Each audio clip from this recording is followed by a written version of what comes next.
안녕하세요. 이철성의 한시 여행입니다. 한국인의 한시 1화부터 10화까지 한 편에 모두 담았습니다. 시작하기 전에 딱 2분만 드리겠습니다. 이 10사람이 누구인지, 왜 지금 이 시를 봐야 하는지 말씀드릴게요. 재능이 있어도 인정받지 못한 사람, 억울하게 모든 것을 잃은 사람, 보고 싶어도 볼 수 없었던 사람. 지금 우리 이야기 같으시죠? 그런데 이건 450년, 500년 전 조선 사람들의 이야기입니다. 우리가 한시라고 하면 200, 두보를 먼저 떠올립니다. 하지만 우리 조상들도 한자로 시를 썼습니다. 그것도 살아낸 삶으로 썼습니다. 8살의 천재라 불렸지만 27의 눈 감은 허난설원. 그 시는 죽은 뒤에야 중국에서 먼저 울렸습니다. 당나라 과거에 장원급제한 최치원. 돌아온 고국은 그를 받아주지 않았습니다. 억울하게 18년을 유배당한 정약용. 바로 그 18년이 그를 조선 최고로 만들었습니다. 술이 없으면 시를 못 쓴다던 이규보. 꿈속에서라도 임을 찾아간 이옥봉. 기생이라 무시당했지만 끝까지 자기답게 산 황진이. 신념을 지키려다 나라를 잃은 이색. 이번엔 시대가 제대로 알아본 천재, 서거정. 천리길 떠나는 임에게 버들가지를 꺾어 건넨 홍랑. 그리고 모든 것을 잃은 유배지에서 세한도를 남긴 김정희. 김정희가 남긴 한 구절이 있습니다. 세한 연후, 지 송백지 후조. 한겨울 추위가 닥친 뒤에야 소나무 잣나무가 푸르다는 걸 안다. 이 10사람은 저마다 인생에서 가장 추운 계절을 지나간 사람들입니다.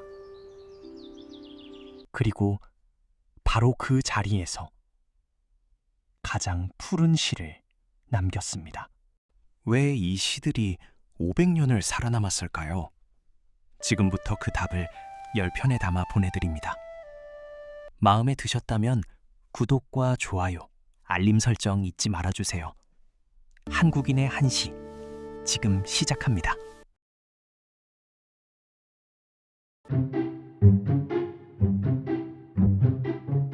한국인의 한시입니다. 우리가 한시라고 하면 두보, 이백, 소동파 같은 중국 시인들을 먼저 떠올리지만 우리 조상들도 한자로 수많은 빼어난 시를 남겼습니다. 조선의 천재 시인, 억울하게 유배된 선비, 사랑을 시로 노래한 기녀까지 우리가 잘 몰랐던 한국인의 한시 세계로 함께 떠나보겠습니다. 채널 구독과 좋아요, 알림 설정으로 함께 해주시면 큰 힘이 됩니다. 능력 있는데 인정 못 받는 기분 아시죠? 열심히 했는데 왜 나만 이럴까 싶은 날. 지금으로부터 450년 전, 조선에도 그런 사람이 있었습니다. 그런데 그 사람이 쓴 시가 조선이 아니라 중국에서 먼저 유명해졌습니다. 죽고 나서야. 오늘 만날 시인은 허난설원입니다. 1563년 강릉에서 태어났습니다. 아버지 허엽, 오빠 허봉, 남동생 허균.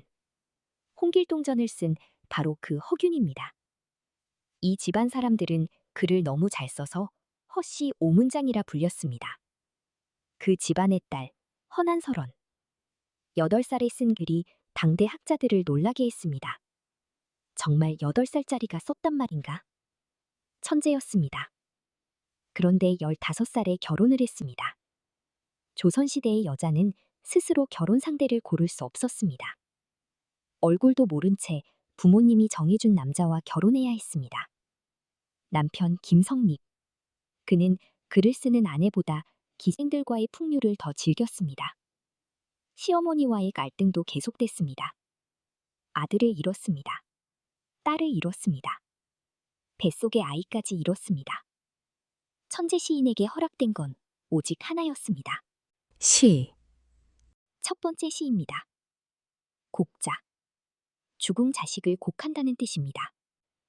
거년 상해녀, 금년 상해자. 작년에 사랑하는 딸을 여의고 올해는 사랑하는 아들을 잃었네. 광릉토, 쌍분, 상대기. 구슬프고 구슬픈 이 광릉 땅에 두 무덤이 나란히 마주해 있네. 소소, 백양풍, 귀화, 명송추. 백양나무 가지엔 쓸쓸한 바람. 숲속에는 번뜩이는 도깨비불.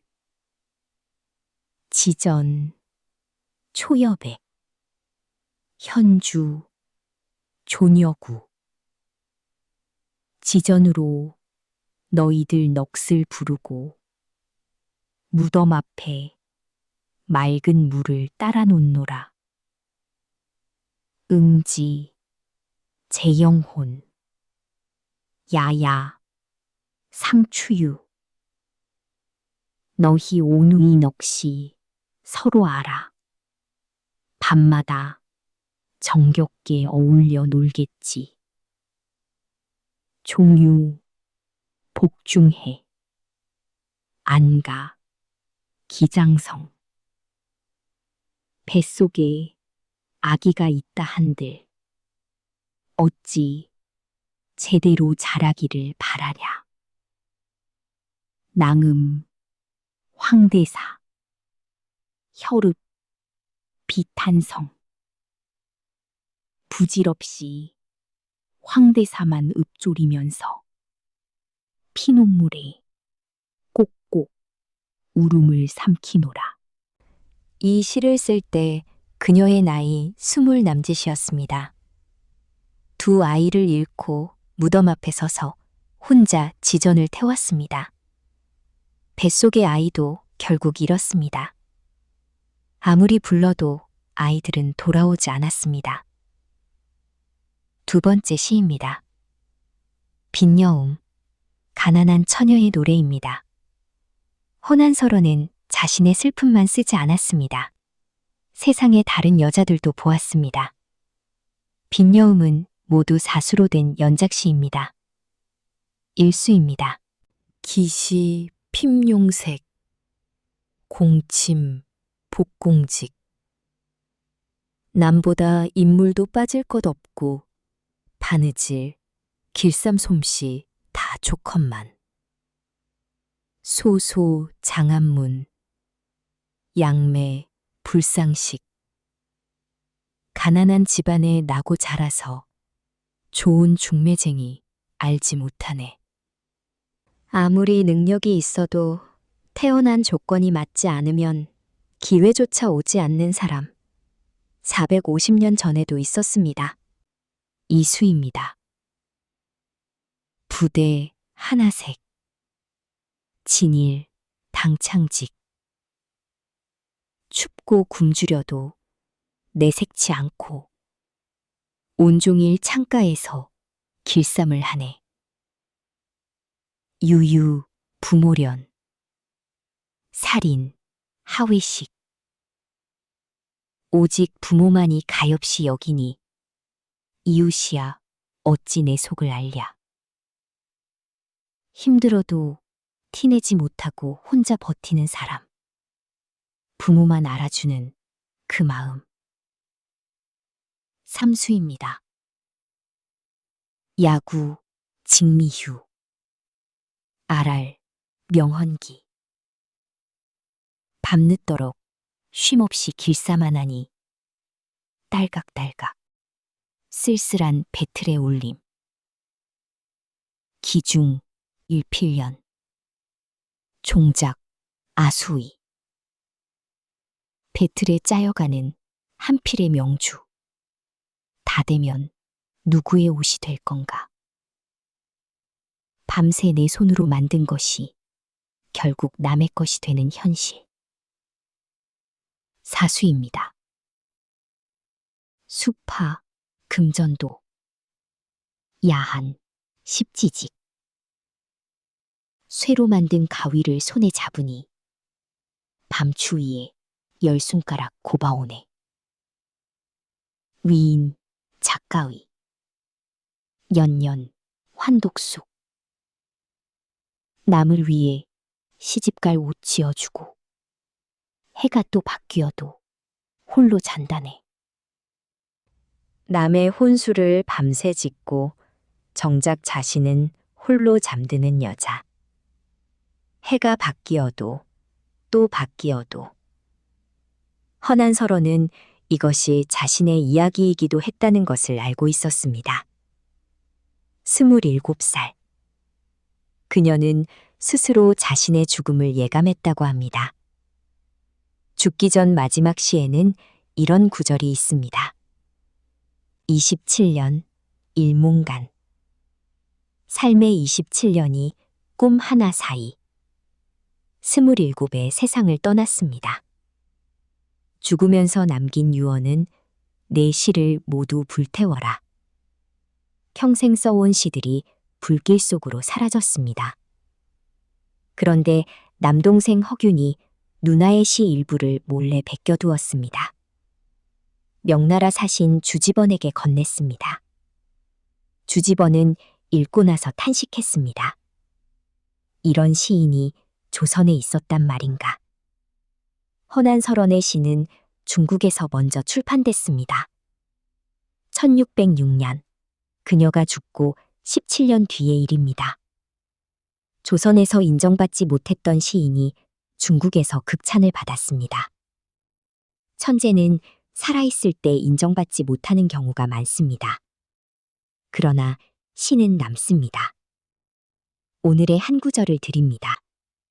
위인, 작가의. 연년 환독숙. 남을 위해 시집갈 옷 지어주고 해가 또 바뀌어도 홀로 잔다네. 내가 만든 것이 남의 것이 되고 내 노력이 남의 행복이 되는 날. 그런 날이 있으셨다면 허난설원도 그랬습니다. 그래도 그녀는 썼습니다. 인정받기 위해서가 아니라 쓰지 않으면 살 수 없어서. 낭송입니다. 빈여음 사수 전문입니다. 기시 핌용색, 공침 복공직. 소소 장안문, 양매 불상식. 부대 하나색, 진일 당창직. 유유 부모련, 살인 하회식. 야구 직미휴, 아랄 명안기. 기중 일필련, 종작 아수의. 수파 금전도, 야한 십지직. 위인 작가의, 연년 환독숙. 남보다 인물도 빠질 것 없고 바느질 길쌈솜씨 다 좋건만 가난한 집안에 나고 자라서 좋은 중매쟁이 알지 못하네. 춥고 굶주려도 내색치 않고 온종일 창가에서 길쌈을 하네. 오직 부모만이 가엾이 여기니 이웃이야 어찌 내 속을 알랴. 밤늦도록 쉼없이 길쌈하나니 딸깍딸깍 쓸쓸한 배틀의 울림. 배틀에 짜여가는 한 필의 명주. 다 되면 누구의 옷이 될 건가. 쇠로 만든 가위를 손에 잡으니 밤추위에 10손가락 곱아오네. 남을 위해 시집갈 옷 지어주고 해가 또 바뀌어도 홀로 잔다네.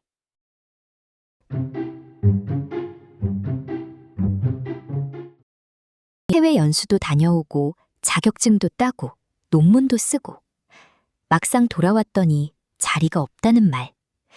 지금으로부터 1100년 전 신라에도 그런 사람이 있었습니다. 그런데 그 사람 중국에서 천재로 불렸습니다. 고향에 돌아오기 전까지는. 오늘 만날 시인은 최치원입니다. 1857년 경주에서 태어났습니다. 12살, 지금으로 치면 초등학교 5학년. 그 나이에 홀로 배를 타고 당나라로 건너갔습니다. 부모님이 배웅하며 말했습니다. 10년 안에 과거에 합격하지 못하면 내 아들이 아니다. 12살짜리 아이에게. 최치원은 해냈습니다. 18세에 당나라 빈공과에 합격했습니다. 외국인이 치르는 과거에서 장원, 그것도 신라 출신이. 그런데 합격 이후가 문제였습니다.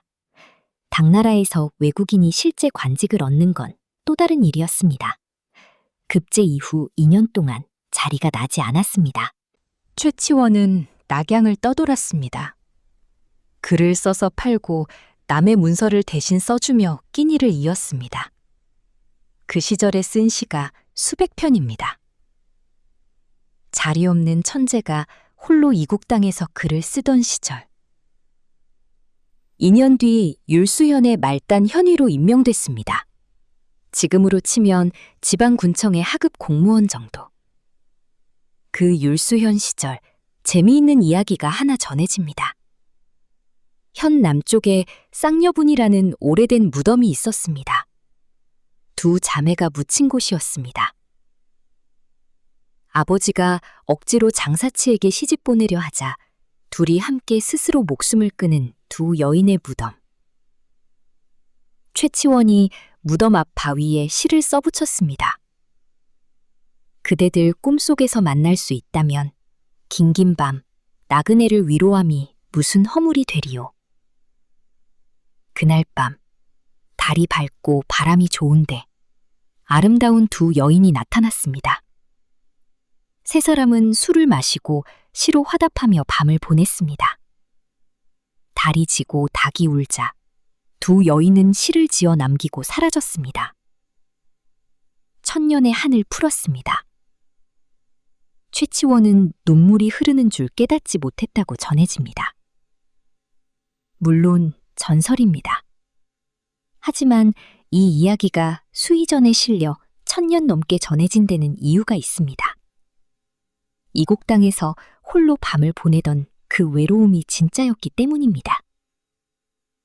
25. 황소의 난이 일어났습니다. 반란군이 당나라를 뒤흔들었습니다. 최치원은 반란 진압군 사령관의 참모가 됐습니다. 그리고 붓을 들었습니다. 토황소 경문.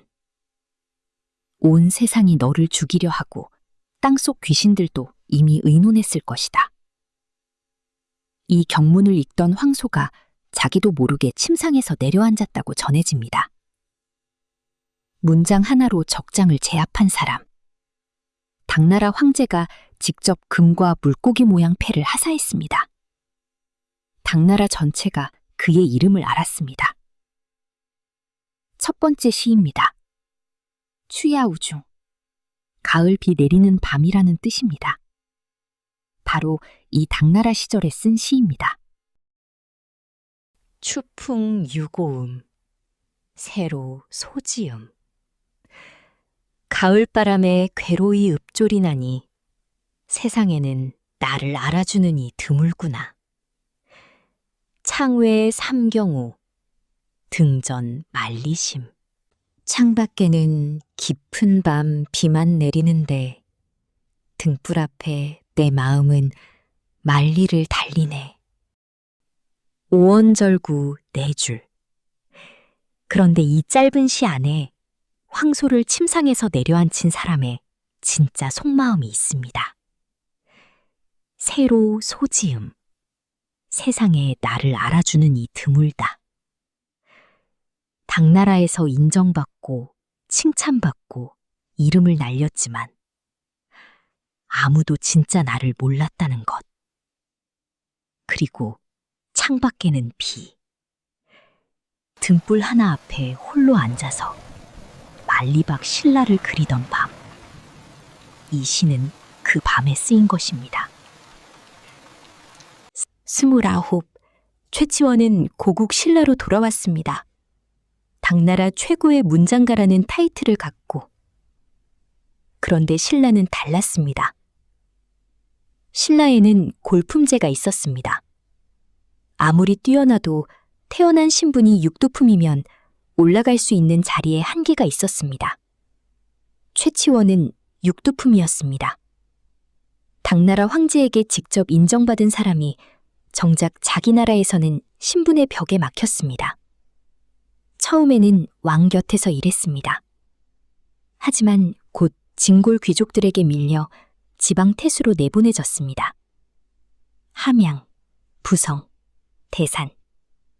지방을 전전하며 세월을 보냈습니다. 그래도 그는 포기하지 않았습니다. 894년, 진성여왕에게 시무 10여 조를 올렸습니다.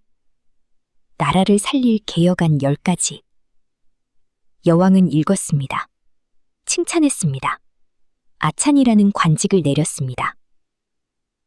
그런데 바뀐 게 없었습니다.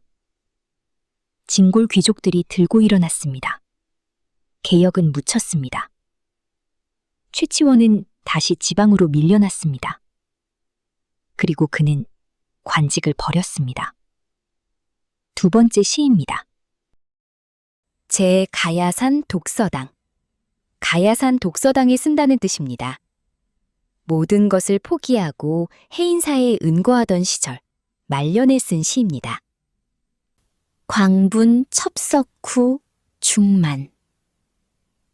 인어 난분 지척간. 첩첩 바위를 미친 듯 달려 겹겹 봉우리를 울리는 물소리. 지척에서 하는 말도 분간하기 어려워라.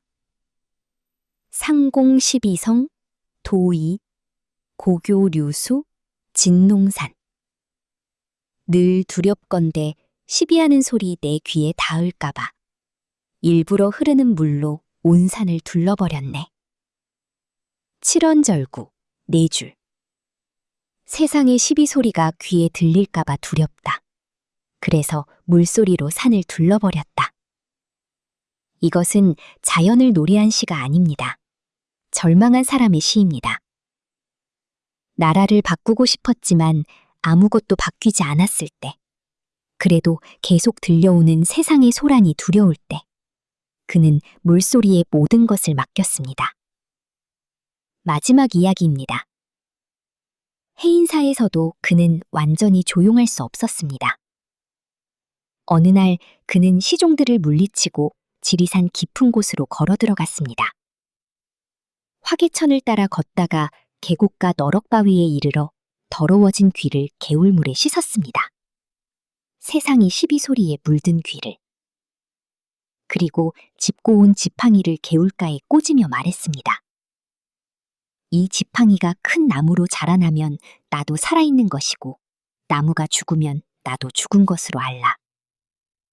그 후 그는 홀연히 사라졌습니다. 다시는 돌아오지 않았습니다. 지팡이가 자란 자리에는 나무가 생겼습니다. 학사대라고 불렸습니다. 2019년 태풍에 부러지기 전까지 1000년 넘게 서 있었습니다. 그의 나이 40 무렵의 일입니다. 죽었는지 신선이 됐는지 아무도 몰랐습니다. 고려 현종은 그가 사라진 지 100년도 더 지나서야 그에게 최고의 시호를 내렸습니다. 문창후. 살아있을 때 주지 못한 것을 죽고 나서야 주었습니다. 29에 돌아와 40에 사라진 사람. 그 사이 11년 동안 그는 할 수 있는 모든 것을 했습니다. 그래도 세상은 바뀌지 않았습니다. 오늘의 한 구절을 드립니다. 새로 소지음. 세상에는 나를 알아주는 이 드물구나. 1100년 전 당나라 객사에서 신라 청년이 쓴 한 줄. 실력이 있어도 준비가 되어 있어도 알아주는 사람이 없는 날. 그런 날이 있으셨다면 최치원도 그랬습니다. 그래도 그는 썼습니다. 알아주는 이 없어도 쓰지 않으면 살 수 없어서. 낭송입니다. 추야우중 전문입니다. 추푼 유고음, 새로 소지음. 상회, 삼경우, 등전, 만리심. 가을 바람에 괴로이 읊조리나니 세상에는 나를 알아주는 이 드물구나. 창밖에는 깊은 밤 비만 내리는데 등불 앞에 내 마음은 만리를 달리네요.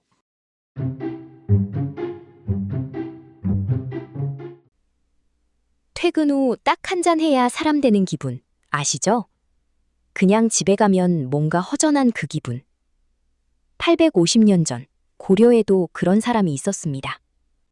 그런데 그 사람 술에 아예 극존칭을 붙였습니다. 선생이라고. 술 없이는 시 한 줄도 못 쓰겠다고 했습니다. 오늘 만날 시인은 이규보입니다. 1168년 고려 경기도 여주에서 태어났습니다. 어려서부터 시와 문장에 뛰어나 수제 소리를 들었습니다. 그런데 과거 시험에 3번 떨어졌습니다. 15세, 18세, 20세. 본인도 나중에 인정했습니다. 그때는 술 때문에 망했다. 그리고 4번째에 마침내 합격. 그런데 합격자 중에서 꼴찌였습니다. 자존심이 잔뜩 상한 이규보, 합격을 취소하겠다고 했습니다. 아버지한테 혼났습니다. 전례도 없어서 취소는 못했습니다. 어쨌든 합격 축하 파티가 열렸는데 이규보가 술이 한 잔 들어가자 자리에서 이렇게 말했습니다. 내가 지금은 꼴찌지만 나중에 혹시 문생들을 양성할 사람이 될지 어찌 알아요? 손님들이 비웃었습니다. 그런데 그 말이 맞았습니다. 이규보는 나중에 정말로 고려 최고의 문장가가 됐습니다. 합격하고 나서도 관직을 받지 못했습니다. 무신 정권이 문신을 좋아할 리 없었습니다. 벼슬도 없이 돈도 없이 개경 외곽을 떠돌았습니다. 그때 지은 벼로가 백운거사, 흰 구름처럼 떠다니는 집 없는 선비. 그러나 그는 이 시절에 가장 많은 시를 썼습니다. 그 무렵 이규보에게 재미있는 일이 있었습니다. 당시 개경에는 낙심한 문인들이 모여서 만든 술 모임이 있었습니다. 중국 중림칠연을 흉내낸 중림고회. 실력 있는 문인들이 모여 술을 마시며 시를 읊는 모임이었는데 이규보도 멤버 중 한 명인 오세재와 친하게 지냈습니다. 그런데 오세재가 가난 때문에 경주로 떠나더니 세상을 떠났습니다. 그러자 모임 멤버들이 이규보한테 말했습니다. 자리가 하나 비었으니 우리 모임에 들어오지 않겠는가? 이규보의 대답이 걸작이었습니다. 중림칠연에서 해강이 죽은 뒤에 거기에 누가 새로 들어갔다는 소리는 못 들어봤소. 고상한 모임에 초대받았는데 빈자리 채우는 거냐며 정중하게 튕긴 것입니다. 이 글이 바로 이규보의 칠연설입니다. 자리도 없고 돈도 없던 시절에도 이규보의 자존심만은 흰구름처럼 높았습니다. 이규보에게는 3가지 집착이 있었습니다. 시, 술, 검은고. 그는 스스로 자신을 사모코 선생이라 불렀습니다. 3가지를 독하게 좋아하는 선생. 그 가운데서도 술과 시는 그에게 하나였습니다. 술을 마셔야 시가 나왔고 시를 쓰고 나면 다시 술을 찾았습니다. 첫 번째 작품입니다. 시벽. 시 짓기 버릇이라는 뜻입니다. 이규보 나이 70이 넘었을 때 쓴 시입니다. 년이 섭종심 위역 등태사. 나이 이미 70을 넘었고 지위 또한 정승에 올랐네. 시가 방조전 호위 불능사. 이제는 시 짓는 일 노을만도 하건만 어찌하여 그만두지 못하는가. 조음 류청솔 모소 여연치. 아침엔 귀뚜라미처럼 읊조려대고 저녁엔 올빼미인 양 울부짖네. 문의 유마자 숙야 참상수. 어찌할 수 없는 심하란 놈. 아침 저녁 남몰래 따라다니며 일착 부잠사, 사지여사. 한 번부터 잠시도 놓아주지 않아 나를 이 지경에 이르게 하였네. 일일 박심간, 즙출 기편시. 날마다 심장과 간을 뜯어내서 몇 편의 시를 쥐어짜내니. 시마, 이규보가 붙인 이름입니다. 시를 쓰고 싶은 충동을 마귀라고 불렀습니다. 도망가고 싶어도 도망갈 수 없는 것, 자꾸 쓸 수밖에 없는 것. 70살에 정승자리까지 올랐는데도 심장을 뜯어내서 시를 짜내고 있다고. 이규보는 이 심화를 달래는 방법을 알고 있었습니다. 바로 술이었습니다. 그는 술을 너무도 사랑한 나머지 아예 소설을 썼습니다. 술을 주인공으로 한 소설. 두 번째 작품입니다. 국선생전. 누룩선생 이야기입니다. 국선생전은 한시가 아닙니다. 술을 사람으로 만든 소설입니다. 주인공 이름은 국성, 맑은 술이라는 뜻입니다. 자는 중지, 곤드레만드레라는 뜻입니다. 이름부터 심상치 않습니다. 국성은 주청고을 사람입니다. 술샘 고을 출신. 아버지는 차, 흰술입니다. 어머니는 곡식, 곡식 집안 딸입니다. 어려서부터 도량이 넓고 총명해서 임금의 총애를 받았습니다. 벼슬이 높아질수록 세상 사람들은 그를 국선생이라 불렀습니다. 이규보는 왜 술의 선생이라는 극존칭을 붙였을까요? 그의 표현을 빌리면 나는 술이 없으면 시를 쓸 수 없다. 술과 시는 그에게 선생과 제자의 관계였습니다. 술이 먼저 오면 시가 따라왔습니다. 무신정권의 세상, 문신에게 자리도 없고 말할 곳도 없는 세상. 그 속에서 이규보는 술 한 잔에 기대어 시를 썼습니다. 국선생전에서 가장 유명한 구절입니다. 선생은 사람을 만나면 반드시 마음을 열어주고 근심을 잊게 하며 답답한 가슴을 시원하게 해주었다. 이규보가 술에서 찾던 것이 바로 이것이었습니다. 막힌 것을 열어주는 것, 잊어야 할 것을 잊게 해주는 것. 이규보는 결국 출세했습니다. 무신집권자 최충원에게 발탁되어 한림원에 들어갔습니다. 이후 벼슬이 계속 올라 재상자리에까지 올랐습니다. 그리고 죽기 하루 전날까지 외교문서를 썼습니다. 74세. 그의 문집 동국 이상국집에는 시가 무려 2000수가 넘게 실려 있습니다. 평생을 썼습니다. 고려사에는 이런 기록이 있습니다. 시문을 지을 때 옛사람의 격식을 따르지 않고 거침없이 종횡으로 치달려 그 기세가 끝도 없이 크게 펼쳐졌다. 심화에 홀린 사람의 문장이었습니다. 오늘의 한 구절입니다. 일일 박심간, 즙출 기편시. 날마다 심장과 간을 뜯어내서 몇 편의 시를 쥐어짜내니. 무언가를 만들어내기 위해 자기 자신을 깎아내는 것. 그것이 창작입니다. 이규보는 그것을 이른이 넘어서도 멈추지 않았습니다. 지금 당신이 쥐어짜고 있는 그 무언가. 이규보도 그랬습니다. 낭송입니다. 시벽 일부입니다. 년이 섭종심, 위역 등태사. 시가 방조전, 호위 불능사. 조음 류청솔, 모소 여연치. 문의 유마자, 숙야 잠상수. 일착 부잠사, 사 지여사. 일일 박심간, 즙출 기편시. 나이 이미 70을 넘었고 지위 또한 정승에 올랐네.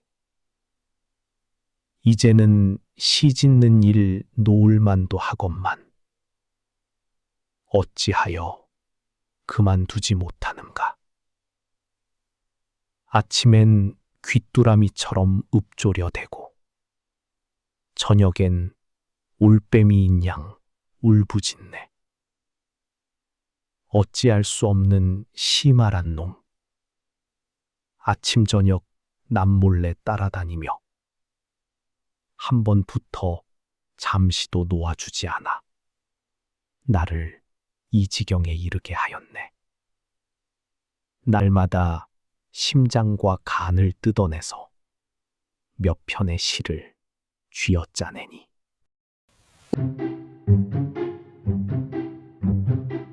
보고 싶어도 못 보는 사람 있으시죠? 연락해도 닿지 않고 만날 수도 없고 그 마음이 어디에도 갈 곳이 없어서 결국 꿈속으로 찾아가는 것. 450년 전 조선에도 그런 여자가 있었습니다. 꿈속에서 임을 찾아다닌 횟수가 너무 많아서 문 앞에 돌길이 닳아 모래가 됐을 거라고 했습니다. 오늘 만날 시인은 이옥봉입니다. 조선 선조 때 충청도에서 태어났습니다. 아버지 이봉은 옥천 군수를 지낸 관리였습니다. 왕족의 후예였습니다. 그러나 이옥봉의 어머니는 아버지의 정실이 아니었습니다. 이옥봉은 서녀, 소실의 딸로 태어났습니다. 어려서부터 글솜씨가 뛰어났습니다. 7살에 어머니를 여의었습니다. 어머니 이름이 초월이었습니다. 어린 이옥봉은 초승달을 보며 어머니를 떠올리는 시를 지었습니다. 아버지가 그 재능을 아꼈습니다. 그러나 서녀에게는 선택지가 없었습니다. 정실 부인이 될 수 없었습니다. 아버지는 학식 있는 사대부 조원의 소실로 딸을 보내려 했습니다. 그런데 조원이 거절했습니다. 이미 결혼한 몸이라고. 딸을 너무 사랑했던 아버지 이봉, 체면을 버렸습니다. 조원의 장인인 이준민 판서를 직접 찾아갔습니다. 제발 딸을 소실로 받아달라고 간청했습니다. 결국 조원은 이옥봉을 소실로 받아들였습니다. 이 집안이 처음부터 마음을 준 것이 아니었습니다. 함께 살게 됐지만 조원은 시를 쓰는 아내가 못마땅했습니다. 여염집 아녀자가 시를 짓는 건 정숙한 일이 아니다. 이옥봉에게 시를 쓰지 않겠다는 약속을 받아냈습니다. 그러나 시인에게 시를 쓰지 말라는 것은 숨을 쉬지 말라는 것과 같습니다. 어느 날 이옥봉은 결국 시 한 편을 썼습니다. 조원은 이를 빌미로 이옥봉을 내쫓았습니다. 첫 번째 시입니다. 몽혼, 꿈속의 넋이라는 뜻입니다. 버림받은 뒤 이옥봉이 쓴 시입니다. 근래 안부 무녀하. 요사이 안부를 묻노니 어떠하시나요? 월도 사창 첩한다. 달비친 비단창에 저의 한이 많습니다. 약사 몽혼 행유적. 만약 꿈속의 넋에게 자취를 남기게 한다면 문전 성로 반성사. 임의 문 앞 돌길은 반쯤 모래가 되었을 것입니다. 달빛이 비단창에 들어오는 밤, 이옥봉은 혼자입니다. 만날 수 없으니 꿈속에서라도 찾아갔습니다. 밤마다, 또 밤마다. 만약 그 꿈길에 발자국이 남는다면 어떨까? 임의 집 앞 돌길은 이미 반쯤 모래가 됐을 거라고. 그리움을 이렇게 쓴 사람이 또 있었을까요? 현실에서는 갈 수 없어서 꿈속에서라도 간 것입니다. 두 번째 시입니다. 규정. 여인의 마음이라는 뜻입니다. 유약 랑하만. 오신다는 약속이 있었건만 님은 어찌 늦으시나요? 정매 욕사시. 뜰에 핀 매화는 다 치려고 하는데. 홀문지상작. 문득 매화 가지 위에서 까치 울음소리가 들려. 허확 경중미. 부질없이 거울 속의 눈썹을 그린다오. 매화 필 무렵 온다고 했습니다. 매화가 다 지도록 오지 않습니다. 그때 까치 소리가 들립니다. 까치가 울면 반가운 손님이 온다는 말이 있습니다. 혹시 오는 건 아닐까? 알면서도 거울을 꺼냅니다. 눈썹을 그립니다. 부질없이 라는 한 글자에 이옥봉의 마음이 다 있습니다. 올 이 없는 걸 알면서도 기다리는 마음. 이 시를 쓴 것도 결국 조언을 내보낸 빌미가 됐을 것입니다. 그리움을 시로 써버리는 사람. 그게 이옥봉이었습니다. 이옥봉은 버림받은 뒤 한강변 뚝섬의 오두막에서 혼자 지냈습니다. 그리고 밤마다 시를 썼습니다. 32편. 그녀가 남긴 시의 수입니다. 대부분이 사랑하는 사람에 대한 기다림과 그리움의 시였습니다. 그 뒤의 이야기는 너무나 슬픕니다. 이옥봉은 임진왜란의 혼란 속에서 세상을 떠났습니다. 죽기 전 그녀는 자신이 쓴 시들을 온몸에 감고 바다에 뛰어들었다고 전합니다. 시가 전부였던 사람의 마지막이었습니다. 그런데 그녀의 시는 살아남았습니다. 40여 년 뒤 조선 사신으로 명나라에 간 조희일이 중국의 원로 대신을 만났습니다. 그 대신이 서가에서 책 한 권을 꺼냈습니다. 이옥봉 시집이었습니다. 40년 전 중국 동해안에 온몸을 종이로 감은 여자 시체가 떠올랐소. 그 종이에 빼어난 시가 가득했소. 내가 거두어 책을 만들었다오. 조희일은 깜짝 놀랐습니다. 이옥봉은 바로 조희일 아버지의 소실이었습니다. 버린 사람의 아들이 버려진 사람의 시집을 명나라에서 발견한 것입니다. 조선에서 쫓겨난 시인이 중국에서 먼저 책이 됐습니다. 허난 서론과 함께 중국과 조선의 시선집에 나란히 이름이 올랐습니다. 천재는 살아있을 때 인정받지 못하는 경우가 많습니다. 그러나 시는 남습니다. 오늘의 한 구절을 드립니다. 약사, 몽온, 행유적, 문전, 성노, 반성사. 만약 꿈속의 넋에게 자취를 남기게 한다면 임의 문 앞 돌길은 반쯤 모래가 되었을 것입니다. 보고 싶어도 못 보는 사람이 있다면 이옥봉도 그랬습니다. 현실에서 못 가면 꿈속에서라도 갔습니다. 그리고 그 마음을 이렇게 시로 남겼습니다. 낭송입니다. 몽운 전문입니다.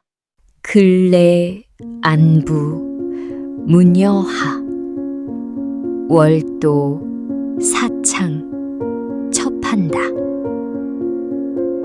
약사 몽혼 행유적 문전 성노 반성사. 유사히 안부를 묻노니 어떠하시나요? 달비친 비단창에 저의 한이 많습니다. 만약 꿈속의 넋에게 자취를 남기게 한다면 임의 문 앞 돌길은 반쯤 모래가 되었을 것입니다.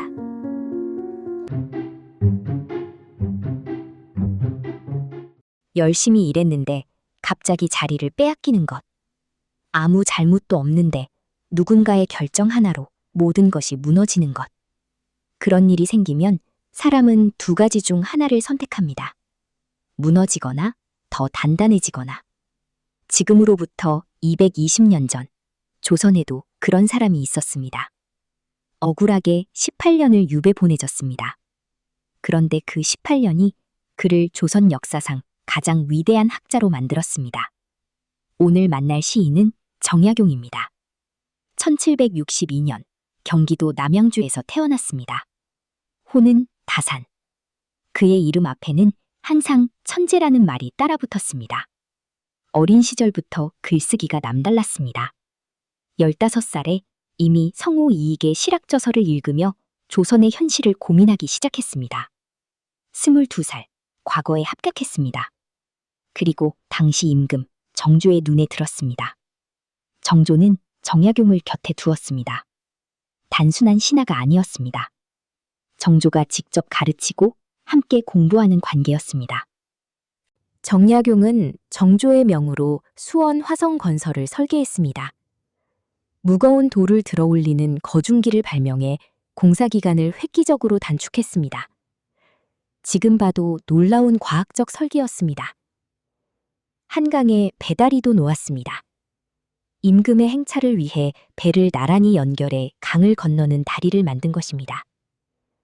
정조가 이것을 보고 감탄했습니다. 경의 재주는 실로 놀랍도다. 정약용은 당대 최고의 실력자였습니다. 그런데 세상이 바뀌었습니다. 1800년, 정조가 갑자기 세상을 떠났습니다. 나이 49. 조선의 개혁을 꿈꾸던 임금이 너무 일찍 눈을 감았습니다. 그 뒤 1년이 채 되지 않아 신유박해가 일어났습니다. 1801년의 일입니다. 천주교를 탄압한다는 명분이었지만 실상은 정치적 보복이었습니다. 정조가 아끼던 사람들을 한꺼번에 제거하는 것. 정약용의 형 정약종은 처형됐습니다. 또 다른 형 정약전은 흑산도로 유배됐습니다. 그리고 정약용은 전라남도 강진으로 유배됐습니다. 죄명은 천주교 연루. 그러나 정약용 자신은 이미 천주교를 떠난 상태였습니다. 억울했습니다. 그러나 그는 조용히 짐을 쌌습니다. 강진에 도착한 정약용을 마을 사람들은 피했습니다. 죄인이 왔다는 소문이 났습니다. 마을 주막 노파 한 명만 문을 열어줬습니다. 정약용은 그 주막 한 기퉁이 방에 자리를 잡았습니다. 그 방 이름을 스스로 붙였습니다. 사의제. 4가지를 마땅히 해야 한다는 뜻입니다. 생각을 맑게 하고, 외모를 단정히 하고, 말을 적게 하고, 행동을 무겁게 하라. 주막방 하나에서 조선의 가장 위대한 학자가 만들어지기 시작했습니다. 유배 생활이 길어지면서 정약용은 유배지의 현실을 보게 됐습니다. 백성들의 삶이 눈앞에 있었습니다. 관리들이 군포를 걷어갔습니다. 군포란 병역을 대신하는 세금입니다. 그런데 이미 죽은 사람 이름으로도 걷고 갓 태어난 아기 이름으로도 걷었습니다. 백골진포와 황구첨정. 죽은 뼈에서 세금 걷고 갓난아기를 군적에 올리는 일. 1803년 가을, 정약용은 한 사건을 들었습니다. 강진 인근 갈개반 마을의 이야기입니다. 갓 태어난 아들이 사흘도 안 됐는데 군적에 올려 세금을 걷어갔습니다. 아버지는 참을 수 없었습니다. 칼을 들었습니다. 그 분노로 자신의 몸을 훼손했습니다. 아내는 피 묻은 천을 들고 관청으로 달려갔습니다. 문지기가 막았습니다. 안악은 하늘을 향해 울부짖었습니다. 정약용은 이 이야기를 듣고 밤새 시를 썼습니다. 첫 번째 시입니다. 절양. 양을 자른 것을 슬퍼한다는 뜻입니다. 노전소부, 곡성장, 곡향현문, 호궁창. 갈반마을 젊은 안악, 그칠 줄 모르는 통곡소리. 관문 향해 달려가며 하늘에 울부짖게. 부정불복, 상가유, 자고미문, 남전량. 출정 나간 지아비가 돌아오지 못하는 일은 있어도 예로부터 남자가 스스로 양을 잘랐다는 말은 들어본 일이 없다네. 구상 2호, 아미조, 3대 명첨, 제군복. 시아버지 상복도 채 벗기 전에 아이는 아직 배냇물도 안 말랐는데 3대의 이름이 군적에 나란히 올랐구나. 박원왕소, 호수혼, 이정포효, 우거조. 하소연하러 갔더니 문지기는 호랑이 같고 이정은 고래고래 소리치며 소마저 끌고 갔네. 마도 입방, 혈만석, 자한생아, 조군액. 칼갈아 방에 들어가니 피가 자리에 가득하고 남편은 아이 낳은 것을 스스로 한탄했네. 정약용은 이 시에서 단 한 줄도 자신의 감정을 직접 쓰지 않았습니다. 그냥 보이는 것을 썼습니다. 우는 안악, 호랑이 같은 문지기, 끌려가는 소, 피 묻은 자리. 그런데 그 장면들이 100마디 말보다 더 많은 것을 말합니다. 이것이 정약용의 시였습니다. 분노를 장면으로 쓰는 것. 유배 생활이 10년째로 접어들었습니다. 정약용은 점점 더 강진에 익숙해졌습니다. 다산초당으로 거처를 옮기고 제자들을 가르치기 시작했습니다. 아이러니하게도 유배지에서 가장 생산적인 시간을 보내고 있었습니다. 목민심서, 경세유표, 흠음신서. 조선의 행정과 법을 뒤집어 넣을 대작들이 이 시기에 탄생했습니다. 그러면서도 주변을 놓치지 않았습니다. 유배지의 봄, 여름, 가을, 겨울. 강진들판의 계절이 바뀌는 것을 보며 시를 썼습니다. 두 번째 시입니다. 탐진촌요. 탐진마을의 노래라는 뜻입니다. 탐진은 강진의 옛 이름입니다. 이 시는 모두 15수로 된 연작시입니다. 그 가운데 제5수, 수전입니다. 수전풍기, 맥파장. 문온의 바람이니 보리이삭 물결치고. 맥상장시, 도사방. 보리타장 무렵이면 어느덧 모내기철이라. 송채설천, 신염록. 배추는 눈 내리는 날에도 새잎 더욱 푸르고. 개추나벌, 눈모황. 섣달에 깐 병아리, 솜털이 더욱 노랗네. 봄들판의 보리물결, 모내기철의 물냄새, 눈 속에서도 파란 배추, 겨울병아리의 노란 솜털. 정약용은 유배지의 사계절을 이렇게 보았습니다. 억울하게 귀양 온 죄인이 들판의 병아리 솜털 색깔을 관찰하고 있었습니다. 무너지지 않았다는 것, 여기서도 살아있다는 것. 이 짧은 시 한 수에 그 마음이 다 있습니다. 유배가 풀린 것은 1818년이었습니다. 57세, 18년 만에 집으로 돌아왔습니다. 고향 남양주 마제마을에서 75세까지 살았습니다. 그동안 쓴 책이 500여 권. 목민심서 한 권만으로도 조선 행정의 교과서가 됐습니다. 경세유표는 나라를 운영하는 새로운 틀을 제안했습니다. 흠음신서는 억울한 죽음이 없도록 형사재판의 원칙을 정리했습니다. 그리고 시는 2500수 이상. 조선 최고 학자의 업적은 모두 18년 유배지에서 만들어진 것이었습니다. 정조가 살아있었다면 어쩌면 정약용은 관직에 묶여 이 모든 것을 쓰지 못했을 수도 있습니다. 역사는 묘합니다. 오늘의 한 구절을 드립니다. 노전소부, 곡성장, 곡향현문, 호궁창. 갈반마을 젊은 하나, 그칠 줄 모르는 통곡소리. 관문 향해 달려가며 하늘에 울부짖기. 억울한 일을 당해봤다면 정약용도 그랬습니다. 그런데 그는 그 억울함을 혼자 삼키지 않았습니다. 자기 주변에 더 억울한 사람을 보았습니다. 그리고 그것을 시로 남겼습니다. 억울함을 에너지로 바꾸는 방법. 정약용이 보여준 것입니다. 낭송입니다. 절양 앞부분입니다.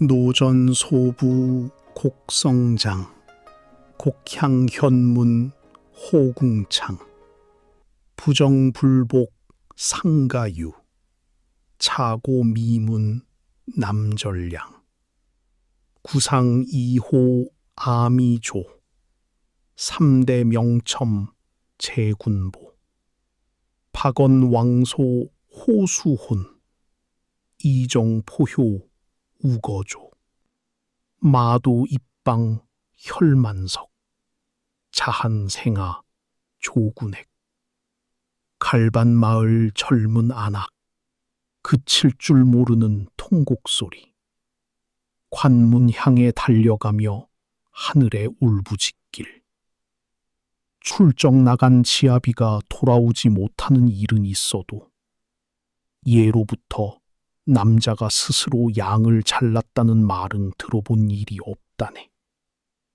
시아버지 상복도 채 벗기 전에 아이는 배냇물도 안 말랐는데 3대의 이름이 군적에 나란히 올랐구나. 하소연하러 갔더니 문지기는 호랑이 같고 이정은 고래고래 소리치며 소마저 끌고 갔네. 칼갈아 방에 들어가니 피가 자리에 가득하고 남편은 아이 낳은 것을 스스로 한탄했네.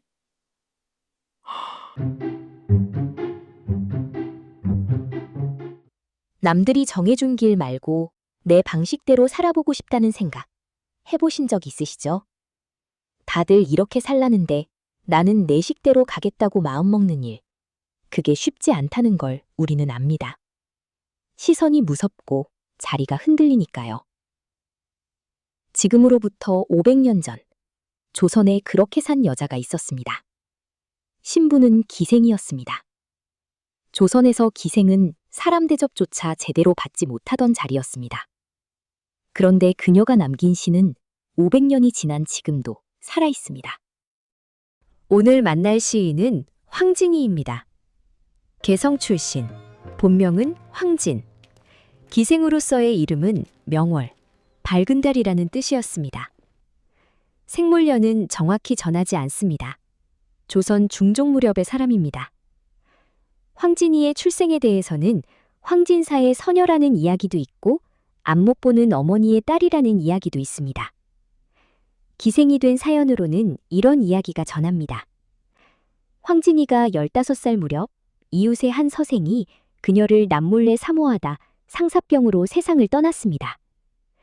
그 상여가 황진이의 집 앞에 이르자 말이 슬피 울며 발을 떼지 않았습니다. 황진이가 자신의 속적삼을 벗어 관을 덮어주자 그제야 말이 움직였다고 합니다. 그 일을 겪은 뒤 그녀는 기생의 길로 들어섰다고 전합니다. 황진이는 그저 아름답기만 한 기생이 아니었습니다. 검은고를 타고 노래를 부르고 글씨를 쓰고 한시와 시조를 지었습니다. 당대의 큰 학자 서경덕을 흠모하여 검은고와 술을 들고 자주 찾아가 학문과 시를 배웠다고 합니다. 서경덕은 황진이를 한낱 기생으로 보지 않고 제자로 받아들였습니다. 황진이는 송도, 즉 개성의 3가지 빼어난 것을 묶어 송도삼절이라 불렀습니다. 서경덕, 박연폭포, 그리고 자기 자신. 기생이 스스로를 그 고장 최고의 학자, 최고의 절경과 나란히 놓은 것입니다. 신분이 아니라 내가 가진 것으로 나를 세우겠다는 자부심이었습니다. 첫 번째 시입니다. 봉별 소판서, 세양. 소세양 판서를 보내며 지은 이별의 시입니다. 소세양은 시문에 능한 고관이었습니다. 그가 친구들에게 이렇게 큰 소리를 쳤다는 이야기가 전합니다. 황진이와 딱 한 달만 함께 지내고 미련 없이 떠나겠다. 그런데 한 달이 다 되어 떠나려는 마지막 밤, 황진이가 이 시를 지어 읊었습니다. 월하 정오진, 상중 야국황. 달빛 아래 뜰하겐 오동잎 다 지고 서리 속 들국화는 노랗게 피었네. 누고 천일척, 인취 주천상. 누각은 높아 하늘과 한자 사이. 사람은 취하여 술 천잔을 기울이네. 유수 화금랭, 매화 입적향. 흐르는 물은 검은 고에 어울려 차갑고 매화 향기는 피리 소리에 스며드네. 명조 상별 후, 정여 벽파장. 내일 아침 서로 헤어진 뒤에는 그리운 정, 푸른 물결처럼 끝이 없으리. 이 시를 들은 소세양은 결국 마음이 무너졌습니다. 큰 소리를 치고 떠나려던 그가 끝내 발걸음을 옮기지 못했다고 합니다. 이별의 슬픔을 울부짖지 않습니다. 오동잎이 지고 들국화가 피고 물이 흐르고 매화향이 번지는 풍경 속에 슬픔을 조용히 녹였습니다. 마지막 한 줄에서야 마음을 꺼냅니다. 헤어진 뒤의 그리움이 푸른 물결처럼 끝이 없을 거라고. 소리치지 않아서 더 깊은 슬픔. 그것이 황진이의 시였습니다. 두 번째 시입니다. 영반월, 반달을 노래한 시입니다. 황진이는 밤하늘이 뜬 반달을 보고 견우와 직녀의 이야기를 떠올렸습니다. 수단, 골륜옥, 재성, 직녀소. 누가 골륜산 옥을 잘라내어 직녀의 얼레빗을 만들었던가. 견우, 일거후, 수척, 벽공허. 견우가 한 번 떠나가 버린 뒤로 시름에 겨워 푸른 허공에 던져버렸네. 반달을 빛에 비유한 것입니다. 하늘에 걸린 반달이 직녀가 쓰던 얼레빗처럼 보였습니다. 견우가 떠난 뒤 빗질해줄 사람도 없으니 직녀가 그 빛을 허공에 던져버렸다는 것이지요. 그래서 반달이 저렇게 하늘에 걸려 있다는 것입니다. 보고 싶어도 만날 수 없는 사람을 향한 마음. 이 시가 서경덕을 향한 황진이 자신의 그리움이었다는 이야기도 전합니다. 사랑하는 이를 두고도 신분의 벽 때문에 다가설 수 없었던 마음을 반달 하나에 담은 것입니다. 세 번째 시입니다. 박연. 송도 3절의 하나였던 박연폭포를 노래한 시입니다. 앞에 두 시가 섬세한 사랑의 노래였다면 이 시는 전혀 다른 황진이를 보여줍니다. 7원 율시. 한 구가 7자로 된 긴 시입니다. 일파장천, 분황농, 용추백인, 수총총. 한 줄기 긴 물이 바위 골짜기로 내리꽂히고 백길 용소에 물줄기 세차게 솟구치네. 비천도사, 의은안, 노폭횡수, 완백콩. 나는 듯한 샘물 거꾸로 쏟아져 은하수인가 싶고 성난 폭포 가로 드리워 흰 무지개가 완연하네. 박난정치, 미동부, 주용옥새, 철천공. 우박 흩날리고 천둥 내달아 골짜기에 가득하고 구슬 찍고 옥 부서지듯 갠 하늘에 사무치네. 유인막도, 여산승, 수식천마, 관해도. 나그네여, 중국 여산이 최고라 말하지 말라. 천마산 이 폭포가 해동에서 으뜸인 줄을 알아야 하리. 폭포의 웅장함을 우박과 천둥, 은하수와 무지개로 그려냈습니다. 그리고 마지막 두 줄. 중국의 여산이 제일이라고들 하지만 그렇게 말하지 말라. 우리 천마산 박연폭포가 이 땅에서 으뜸이라고. 남들이 최고라 떠받드는 것을 그대로 따르지 않습니다. 내가 선자리, 내 땅의 것이 최고라고 당당하게 말합니다. 이별 앞에서는 한없이 섬세했던 여자가 폭포 앞에서는 이렇게 호방했습니다. 이것이 황진이라는 사람의 포기였습니다. 황진이는 한시뿐 아니라 시조에서도 빼어났습니다. 동짓달 기나긴 밤을 한월이 베어내어 둔다는 그 시조, 한 번쯤 들어보셨을 겁니다. 긴 겨울밤의 한가운데를 잘라두었다가 이미 오신 밤에 펼쳐 쓰겠다는 노래. 시간을 천처럼 베고 있는 그 상상력은 500년이 지난 지금 봐도 놀랍습니다. 황진이가 살았던 조선에서 기생의 신부는 가장 낮은 자리였습니다. 이름 석자를 남기기도 어려운 자리였습니다. 그러나 그녀는 자기 이름으로 시를 지었고 그 시는 사대부의 문집과 시선집에 당당히 실렸습니다. 신분이 그녀를 규정하려 했지만 시가 그녀를 자유롭게 했습니다. 오늘의 한 구절을 드립니다. 유인막도, 여산승, 수식천마, 관해동. 나그네여, 여산이 최고라 말하지 말라. 참마산 이 폭포가 해동에서 으뜸인 줄을 알아야 하리. 남들이 좋다는 것, 다들 최고라는 것에 휩쓸리다 보면 정작 내가 선 자리의 가치를 놓치곤 합니다. 황진이는 그러지 않았습니다.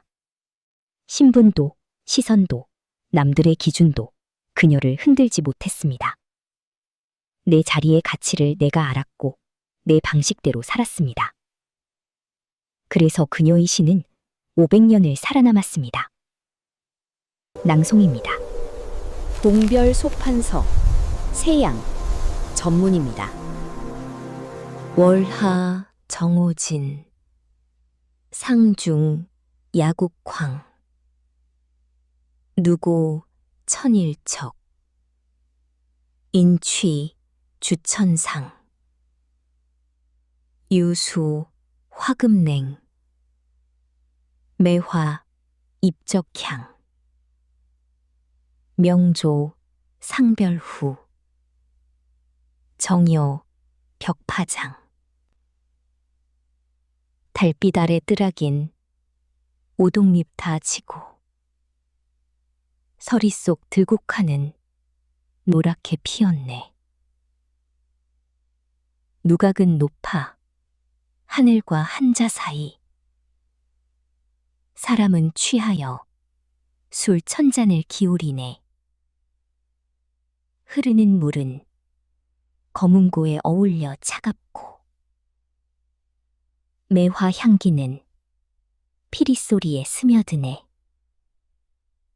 내일 아침 서로 헤어진 뒤에는 그리운 정, 푸른 물결처럼 끝이 없으리. 모두가 갈아타는데 나만 그러지 못하는 기분 아시죠? 옳다고 믿어서 손해를 감수해 본 날. 세상은 새 줄에 올라타라 하는데 끝내 옛자리를 지킨 사람. 지금으로부터 600년도 더 전 고려의 끝자락에 그런 사람이 있었습니다. 나라가 통째로 바뀌는 순간 그는 갈 곳을 잃었습니다. 오늘 만날 시인은 이색입니다. 호는 목은, 포은 정몽주, 야은 길재와 함께 고려의 사문으로 불립니다. 1328년에 태어났습니다.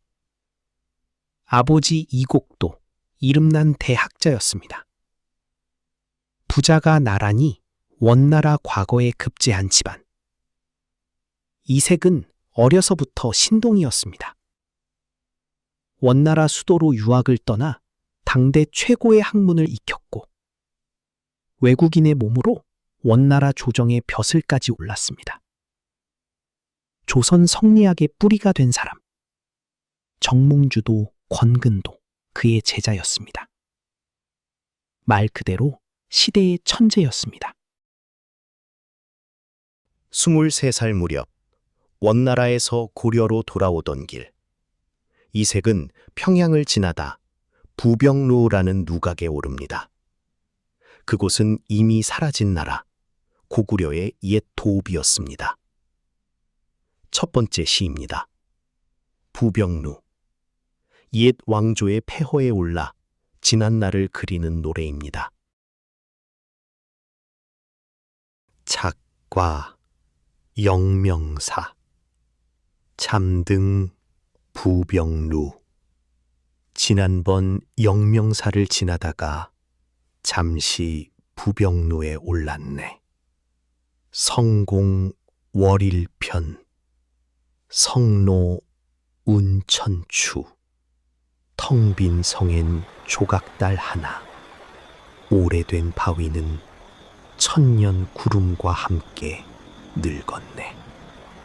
인마 거불반 천손 하처유. 기린마는 떠나 돌아오지 않고 천손은 지금 어느 곳에 논이는가. 장소 의풍 등 산청 강자류. 돌계단에 기대어 길게 휘파람 부니 산은 푸르고 강은 절로 흐르네. 기린마는 고구려 시조 동명왕이 타고 하늘로 올랐다는 천마입니다. 천소는 그 동명왕, 하늘의 자손이라는 뜻입니다. 한때 그토록 빛나던 나라가 이제는 텅 빈 성과 조각달뿐. 그런데 산과 강은 아무 일 없다는 듯 그대로입니다. 23세의 젊은 천재는 무너진 나라의 폐허 위에서 무엇을 봤을까요? 어쩌면 그는 자기 나라, 고려의 끝을 이미 예감했는지도 모릅니다. 두 번째 시입니다. 신흥즉사. 이른 아침 문득 떠오른 것을 적은 시입니다. 부병루의 비장함과는 정반대의 시입니다. 탕비풍노 작조첨 노처관질 심해염. 풍노엔 국이 끓고 처마엔 참새 소리. 늙은 아내는 씻고 빚고 반찬 간을 보내. 일고삼장 죽음난. 일편 건곤 속흑첨. 해가 세 길이나 높이 떴는데 명주 이불이 따뜻하니 이 한 조각 천지가 통째로 단잠 속에 들었네. 천하를 논하던 대학자가 아침에 늦잠 자는 이야기를 시로 썼습니다. 해가 중천에 떴는데도 이불 속이 따뜻하니 그냥 더 자겠다는 것입니다. 높은 벼슬도 큰 뜻도 다 겪어본 노인이 이제는 작은 아침의 평온을 가장 귀하게 여깁니다. 세상이 시끄럽게 돌아가도 나는 내 이불 속에서 내 속도로 살겠다는 마음. 물러설 줄 아는 사람의 조용한 자존심이 여기 있습니다. 이 세계 후반생은 시대의 경랑 그 자체였습니다. 고려는 안에서 무너지고 있었고 밖에서는 새 영웅이 떠오르고 있었습니다. 이성계. 위화도에서 군대를 돌린 그는 무서운 속도로 권력을 잡았습니다. 이색은 그 흐름을 막아서려 했습니다. 끝까지 고려를 지키려 한 쪽이었습니다. 그 때문에 여러 번 유배되고 갇혔습니다. 1392년 마침내 고려가 무너지고 조선이 섰습니다. 이성계는 옛 친구이기도 했던 이색에게 함께 하자고 손을 내밉니다. 하지만 이색은 그 손을 잡지 않았습니다. 두 임금을 섬길 수 없다. 그것이 그의 답이었습니다. 새 나라의 높은 자리 대신 그는 떠도는 노인의 길을 택했습니다. 1396년 여강의 강 위 배 안에서 이색은 눈을 감았습니다. 독살이라는 소문도 돌았지만 끝내 확인되지 않았습니다. 그렇게 한 시대가 한 사람과 함께 저물었습니다. 이색은 한시만 남긴 게 아닙니다. 우리말로도 한 수의 노래를 남겼습니다. 백설이 잦아진 고래 구름이 머울래라. 반가운 매화는 어느 곳에 피었는고. 석양에 홀로 서 있어 갈 곳 몰라 하노라. 흰 눈이 녹아가는 골짜기에 어두운 구름이 몰려옵니다. 반가운 매화, 곧 다시 올 봄. 지켜야 할 희망은 어디에 피어 있을까? 해는 지는데 그는 홀로 서서 갈 곳을 몰라 합니다. 나라를 잃은 선비의 마음이 이 한 수에 다 담겨 있습니다. 오늘의 한 구절을 드립니다. 산청, 강자류. 산은 푸르고 강은 절로 흐르네. 나라가 바뀌어도 세상이 등을 돌려도 산은 여전히 푸르고 강은 그대로 흐릅니다. 무심한 세상 속에서도 끝내 변하지 않은 한 사람이 있었습니다. 손해를 보면서도 옳다고 믿는 것을 지킨 사람. 그런 날을 살아본 적 있으시다면 이색도 그랬습니다. 세상이 다 갈아타도 그는 끝까지 자기 자리를 지켰습니다. 낭송입니다. 부병루 전문입니다. 작과 영명사, 참등 부병루, 성공 월일편, 성로 운천추, 인마 거불반, 천손 하처유, 장소 의풍등, 산청 강자류.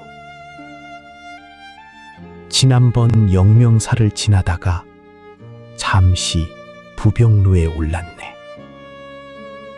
텅 빈 성엔 조각달 하나. 오래된 바위는 천년 구름과 함께 늙었네. 기린마는 떠나 돌아오지 않고 천소는 지금 어느 곳에 논이는가. 돌계단에 기대어 길게 휘파람 부니 산은 푸르고 강은 절로 흐르네.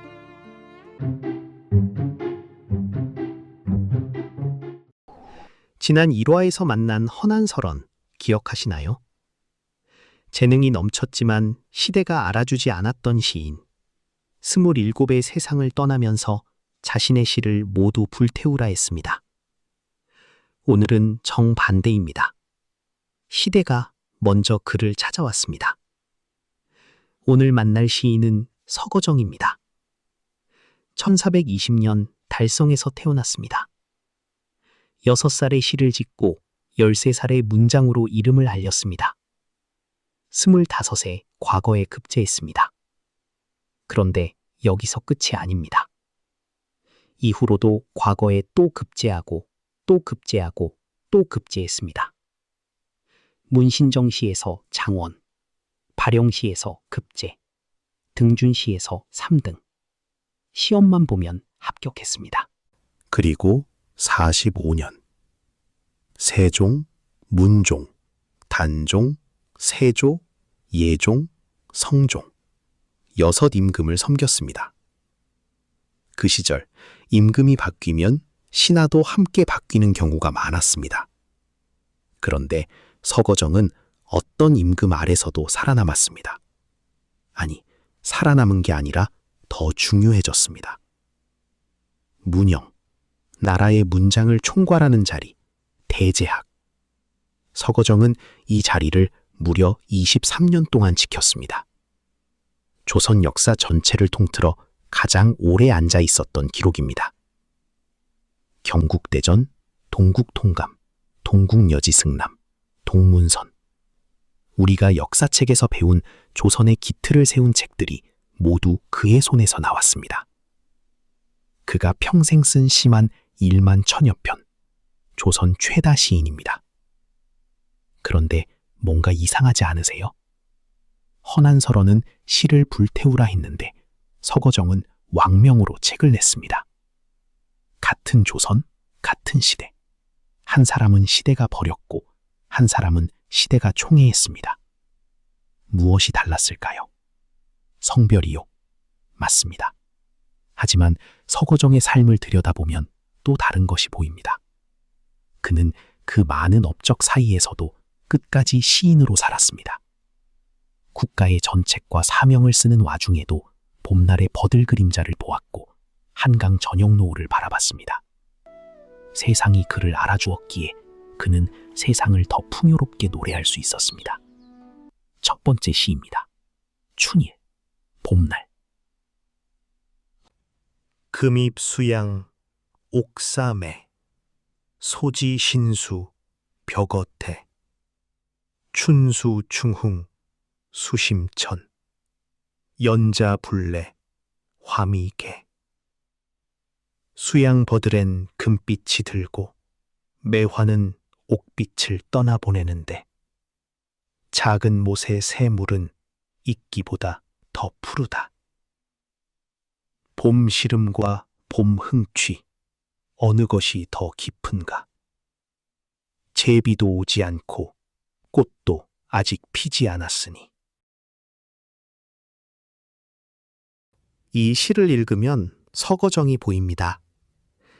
봄이 왔는데 아직 다 오지 않은 순간, 버들은 금빛으로 물들고 매화는 지는데 제비는 오지 않고 꽃은 아직 피지 않았습니다. 그 사이의 순간, 봄 시름인가, 봄 흥취인가? 그는 묻습니다. 천하의 문장을 쥔 사람이 봄날 작은 못가에 앉아 이끼보다 푸른 물빛을 바라봤습니다. 그게 서거정이었습니다. 두 번째 시입니다. 성종은 서거정을 각별히 아꼈습니다. 그가 병들자 성종은 자신이 입던 따뜻한 옷을 보냈습니다. 1488년 서거정이 세상을 떠나자 성종은 수라상에 반찬수를 줄이고 조회를 폐했습니다. 신하가 죽었을 때 임금이 그렇게 했다는 기록은 흔하지 않습니다. 성종은 그에게 땅도 내렸습니다. 광나루, 지금의 서울 광진구 광장동. 서거정은 말년을 그 한강변에서 살았습니다. 어느 늦은 오후, 그는 언덕에 올라 한강을 내려다봤습니다. 그 풍경이 시가 됐습니다. 광진촌서 만조 광진마을 별장에서 저녁 경치를 바라보다 건곤나비 일강호 천리혼성 수묵도 백조거변 수명멸 청천진처 산유무 고원송국 여삼경 몽리상마 로일구 보리간간 장나길 우여화기 윤여수 하늘과 땅 사이 강호의 풍경이 온통 들어오고 천리 넓은 안개가 수묵화가 되어 펼쳐지는구나. 갈매기 날아가는 곳에 물빛은 밝았다 어두웠다 하고 푸른 하늘 저 끝에는 산이 보이다 말다 하네. 옛 담장 소나무와 국화, 옛 선비들 거닐던 길이요. 뽕나무와 삼밭이 있는 저 마을은 꿈속에서도 익었네. 걸음걸음 바라보니 어느새 해가 지려하고 비갠 뒤 꽃 기운은 물처럼 촉촉이 퍼지는구나. 이 시를 쓸 때 그의 나이 60이 넘었을 때입니다. 45년을 조정에서 보낸 사람이 저녁 한강 앞에 섰습니다. 천리가 수묵화가 되고 갈매기 날아간 자리에 물빛이 흔들립니다. 산은 보이다 말다 하고 꽃 기운은 물처럼 번집니다. 서두르지 않습니다. 걸음걸음 바라보니 어느새 해가 지려하고 이 한 줄. 45년을 달려온 사람이 마침내 멈춰서서 하루가 저무는 걸 바라보는 모습. 허난설원이 27의 세상을 떠나며 삶이 꿈 같다고 했다면 서거정은 60이 넘어 저녁빛 한강 앞에서 그 꿈을 충분히 살았습니다. 1488년 봄, 명나라 사신 동월이 조선에 왔습니다. 그는 서거정을 만나 이렇게 말했습니다. 오래전부터 선생의 시문을 흠모했습니다. 이제야 만나 뵙게 되니 얼마나 다행인지요. 중국 같으면 선생은 천하를 휘젓고 다닐 인재입니다. 조선 최고의 문장가가 중국 사신에게 이런 말을 들었습니다. 그해 여름, 서거정은 세상을 떠났습니다. 성종은 시호를 내렸습니다. 문충, 글로써 나라에 충성했다는 뜻입니다. 허난설원과 서거정. 한 사람은 시대가 버렸고 한 사람은 시대가 알아봤습니다. 그러나 둘 다 썼습니다. 허난설원은 아무도 몰라줘도 썼고 서거정은 모두가 알아줘도 썼습니다. 시란 그런 것인지 모릅니다. 인정받거나 받지 못하거나 그것과 상관없이 쓰지 않으면 안 되는 사람이 쓰는 것. 오늘의 한 구절을 드립니다. 보리 간간 장나길, 우여 화기 윤여수. 걸음걸음 바라보니 어느새 해가 지려하고 비갠 뒤 꽃 기우는 물처럼 촉촉히 퍼지는구나. 바쁘게 살다가 어느 날 문득 하루가 저물고 있다는 걸 느낀 순간 그 노을 앞에서 잠깐 멈춰서도 됩니다. 서거정도 그랬습니다.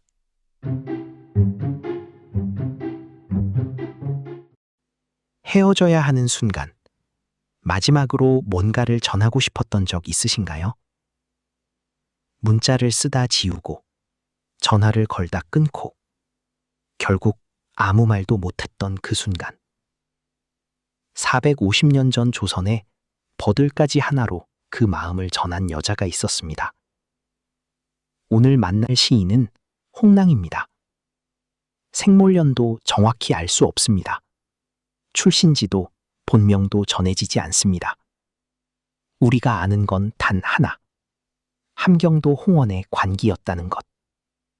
그런데 이 여자가 남긴 시 한 편이 500년 가까이 살아남았습니다. 1573년 가을, 함경도 경성에 한 젊은 관리가 부임해 왔습니다. 고죽 최경창. 조선 중기 3당 시인 중 한 명으로 당대 최고의 시인이자 관리였습니다. 연회 자리에서 처음 만났습니다. 홍랑이 최경창의 시를 읊었습니다. 그것이 인연이 되었습니다. 그해 겨우내 홍랑은 최경창의 막중에 함께 있었습니다. 그러나 이듬해 봄, 최경창이 서울로 돌아가게 됩니다. 홍랑은 배움을 나섰습니다. 함관령까지 따라갔습니다. 저문날 비가 내렸습니다. 천리길을 떠나는 임, 다시 만날 기약도 없었습니다. 홍랑은 길가의 버들가지를 꺾었습니다. 첫 번째 시입니다. 뮤버들 가래 꺾어. 홍랑이 직접 지은 한글 시조입니다. 몇 가래 걷거 보내노라 님의 손대. 산버들을 골라 꺾어 보내노라 임에게. 자신은 창밖이 심거두고 보쇼서. 주무시는 창문 밖에 심어두고 보소서. 밤비에 새잎꽃 나거든 날인가도 너기쇼서. 밤비에 새잎이 나거든 나인가 하고 여기소서. 버들가지 하나를 꺾어 보냈습니다. 심어두고 보라고. 새잎이 나거든 나인가 여기라고. 직접 함께 있을 수 없으니 버들가지라도 임 곁에 두겠다는 마음. 그 버들이 새잎을 틔울 때 그게 바로 나야. 이 시조를 받은 최경창은 감동해서 이 시를 한자로 옮겼습니다. 범방곡입니다. 두 번째 시입니다. 범방곡은 홍랑의 시조를 최경창이 한자로 번역한 시입니다. 같은 마음, 다른 언어. 두 사람이 함께 만든 한 편의 시입니다. 절양류, 기여, 천리인. 버들가지를 꺾어 천리 먼 곳 임에게 보내니. 위야, 시향, 정전종. 나를 위해 시험 삼아 뜰 앞에 심어두고 보세요. 수지, 일야, 신생력. 행여 하룻밤 지나 새잎이 돋아나면 아세요. 초최, 수미, 시첩신. 초췌하고 수심 어린 눈썹. 그것이 바로 이 몸이라는 것을. 마지막 행이 압권입니다. 초췌하고 수심 어린 눈썹. 그게 바로 나라는 것을. 버들가지에 새잎이 돋으면 그 수심 어린 잎새가 곧 홍랑의 얼굴입니다. 이별 후 그리움으로 초췌해진 자신의 모습을 버들잎에 투영한 것입니다. 최경창은 서울로 돌아갔습니다. 소식이 끊겼습니다. 그로부터 2년 후 최경창이 병으로 자리에 누웠다는 소식이 함경도까지 들려왔습니다. 홍랑은 그날로 집을 나섰습니다. 함경도에서 서울까지 7일 밤낮을 걸었습니다. 그러나 그것이 문제가 됐습니다. 당시에는 함경도 사람의 도성 출입을 금지하는 법이 있었습니다. 더구나 국상 기간이었습니다. 홍랑 때문에 최경창은 파직됩니다. 사랑했기 때문에 오히려 임에게 해가 됐습니다. 홍랑은 이듬해 고향으로 돌아가야 했습니다. 그로부터 7년 후 1583년 최경창이 세상을 떠났습니다. 홍랑은 파주로 달려갔습니다. 스스로 얼굴을 지저분하게 하고 무덤을 지켰습니다. 임진왜란이 터졌을 때는 최경창의 시골을 등에 짊어지고 피난길을 걸었습니다. 그리고 죽으면서 유언을 남겼습니다. 나를 임 곁에 묻어주오. 해주 최씨 가문은 그 유언을 들어줬습니다. 파주, 해주 최씨 선산, 최경창 부부 합장묘 바로 아래에 홍랑의 무덤이 있습니다. 지금도 해마다 제사를 지냅니다. 오늘의 한 구절을 드립니다. 수지, 일야, 신생력. 초채, 수미, 시첩신.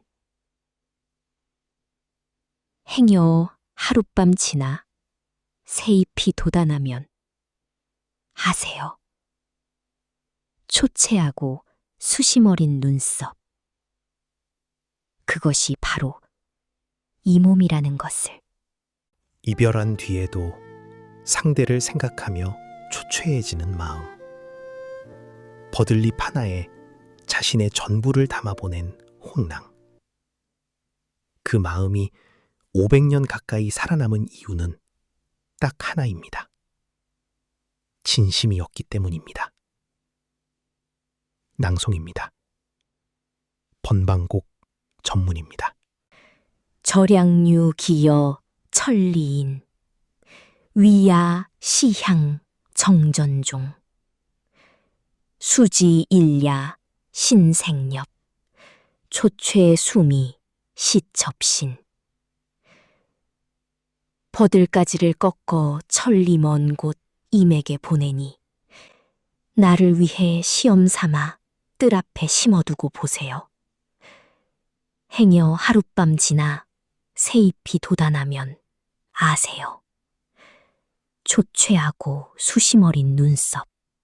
그것이 바로 이 몸이라는 것을.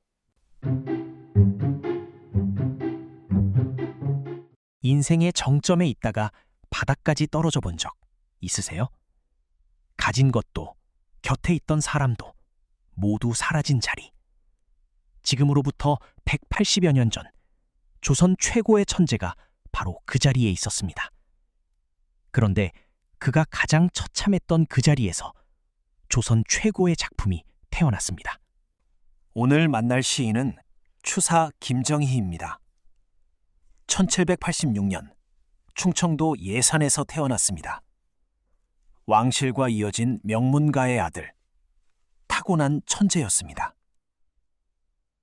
67살 무렵 그가 대문에 써붙인 글씨를 보고 당대의 학자 박제가가 걸음을 멈췄습니다. 이 아이는 장차 학문과 예술로 이름을 떨칠 것이요. 24살, 그는 청나라 연경으로 떠납니다. 그곳에서 옹방강, 완원 같은 청나라 최고의 학자들과 교류하며 금석학의 대가가 됩니다. 글씨에 미쳐 벼루 10개를 갈아 구멍내고 붓 1000자루를 닳게 했습니다. 그렇게 탄생한 글씨체가 바로 추사체입니다. 조선은 물론 중국에도 없던 오직 그만의 글씨. 모두가 그를 우러렀습니다. 그런데 55살, 모든 것이 무너졌습니다. 오래된 정치적 사건에 휘말려 혹독한 고문을 받았습니다. 목숨이 위태로울 만큼. 친구의 간곡한 상소로 겨우 죽음을 면했습니다. 대신 그가 끌려간 곳은 제주도 대정현이었습니다. 가시덤불로 집을 둘러치고 그 안에 가두는 형벌, 위리안치. 조정에서 가장 먼 섬에서 그는 홀로 남겨졌습니다. 그 유배가 무려 9년이었습니다. 첫 번째 시입니다. 수선화. 물에 핀 신선의 꽃이라는 뜻입니다. 제주에는 수선화가 지천이었습니다. 육지에서는 귀하디 귀한 꽃이었지만 이곳 사람들은 잡초처럼 뽑아버렸습니다. 추사는 그 꽃에서 자기 자신을 보았습니다. 귀하게 살다 하루아침에 버려진 사람. 일점 동심, 타타원, 품어 유담, 냉준변.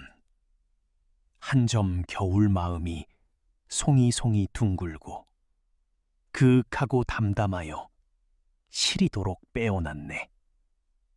매고 유미, 리정체, 청수진간, 해탈선. 매화가 고상하다 한들 뜰을 못 벗어나는데 맑은 물에서 참으로 해탈한 신선을 보내. 남들은 잡초라 뽑아버린 꽃을 그는 책상 위에 옮겨두고 신선처럼 바라보았습니다. 세상이 나를 버려도 나는 나의 가치를 안다. 가장 낮은 자리에서 그는 그렇게 자신을 지켰습니다. 하지만 유배의 시간은 잔인했습니다. 유배 3년째 되던 해, 한 통의 부고가 도착합니다. 아내가 세상을 떠났다는 소식, 그것도 한 달이나 지난 뒤였습니다. 그는 아내가 죽은 줄도 모르고 병세를 묻는 편지를 계속 보내고 있었습니다. 아내가 숨을 거둔 그날에도 그 뒤에도. 뒤늦게 그 사실을 안 추사는 붓을 들었습니다. 두 번째 시입니다. 배소만처상. 유배지에서 아내의 죽음을 애도한다는 뜻입니다. 나장원로, 송명사, 내세부처, 역지위. 어떻게든 월하 노인께 저승에 호소하여 다음 생엔 우리 부부 자리를 바꾸리라. 아사군생 천리외 사군지야 차신비. 내가 죽고 그대 살아 천리밖에 남는다면 이 슬픔을 그대가 알게 하고 싶소. 다음 생에는 내가 먼저 죽고 그대가 홀로 남아 이 슬픔을 그대가 겪어보라. 얼마나 사무쳤으면 이런 말을 했을까요?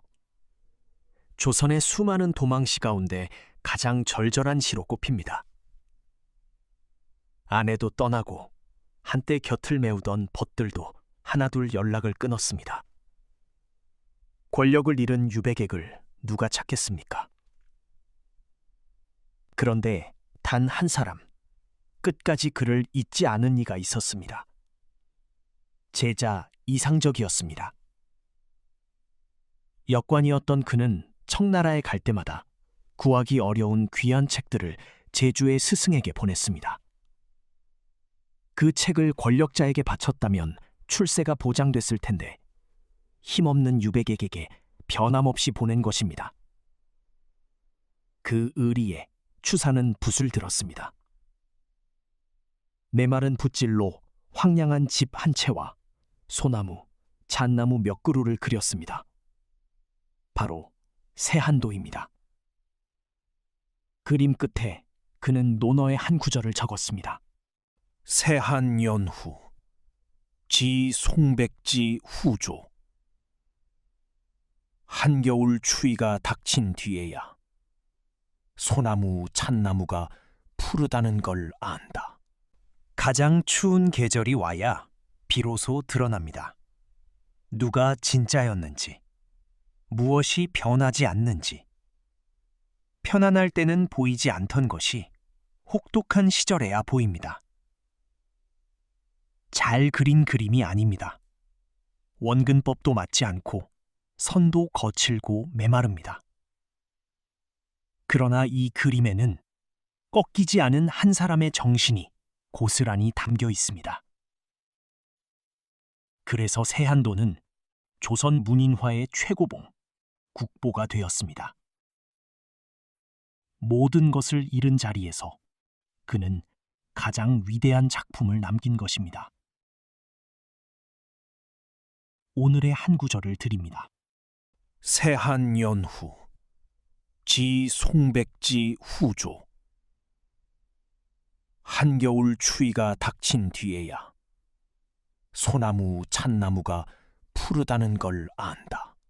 인생이 가장 추운 계절을 지나고 있다면 그건 어쩌면 당신 안의 푸름이 드러나는 시간일지도 모릅니다. 추사가 그랬습니다. 모든 걸 잃은 그 자리에서 그는 무너지지 않고 오히려 가장 빛나는 것을 남겼습니다. 낭송입니다. 먼저 수선화입니다. 일점동심 타타원 품어유담 냉준변 매고유미 리정체 청수진간 해탈선 한점 겨울 마음이 송이송이 둥글고 그윽하고 담담하여 시리도록 빼어났네. 매화가 고상하다 한들 뜰을 못 벗어나는데 맑은 물에서 참으로 해탈한 신선을 보내. 이어서 배소만처상입니다. 나장원로 송명사 내세부처 역지위 아사군생 천리외 사군지야 차신비. 어떻게든 월화노인께 저승에 호소하여 다음 생엔 우리 부부 자리를 바꾸리라. 내가 죽고 그대 살아 천리밖에 남는다면 이 슬픔을 그대가 알게 하고 싶소. 오늘도 함께 해주셔서 감사합니다. 한국인의 한시 시리즈가 마음에 드셨다면 구독과 좋아요, 알림 설정으로 다음 편도 놓치지 마세요.